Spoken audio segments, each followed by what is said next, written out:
2021 Lexus LX570 Review. Overdressed for off-roading.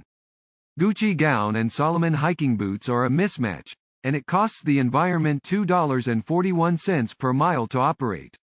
The Toyota Land Cruiser is dead. Long live the Lexus LX570. Should anybody miss America's most expensive Toyota?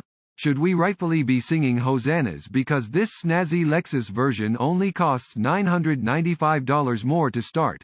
Or even $1,335 less than the last Land Cruiser Heritage Edition we sampled? Maybe not. Is the Lexus LX570 luxurious enough? Luxury has been liberally applied to this gussied Toyota Land Cruiser in the form of shiny Zebrana-like walnut wood veneers, red perforated semi-aniline leather seats, and lovely stitched materials adorning the dash, door uppers, and center console.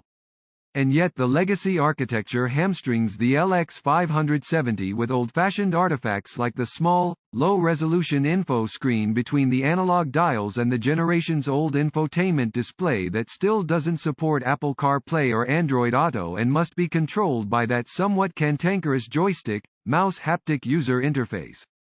There is a nice color head-up display as a modern touch, but there is no lane centering, just departure warning. Even the CD player seems quaint at this point.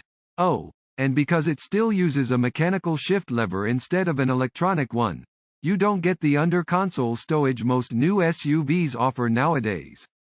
Is the Lexus LX570 capable?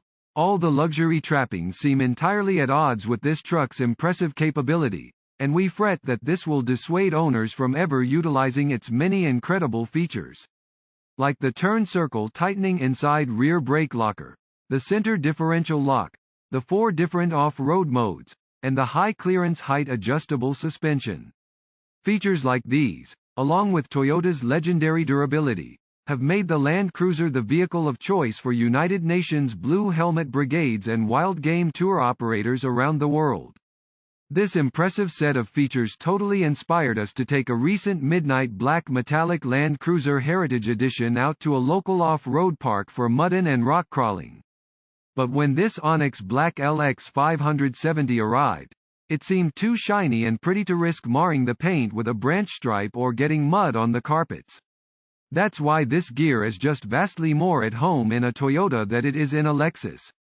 Then again, we get that the bill of materials adds up to a more Lexus-like sticker price, so the Toyota is being discontinued in the US at the end of 2021 and now 99.5% of these vehicles sold from here on out will likely never tiptoe off the pavement until the third owner replaces the front bumper with a high-clearance, high-strength steel piece. Laughable third row now optional. Gigantic, 3-ton SUVs should be able to comfortably carry adults in all 3 rows. But now Lexus is alone in the full-size luxury 3-row market as it soldiers in with a live-axle rear suspension and the high floor that design dictates. In addition to robbing third-row passengers of a recessed footwell, this rig's floor is so high you can't even fold the seat down into it. Instead, the third bench splits and folds up against the sides of the cargo hold, robbing space and visibility. The good news is that nowadays you can order a 2-row Lexus LX570 and save yourself $5,000. There is no option for captain's chairs in the middle row with this configuration, however.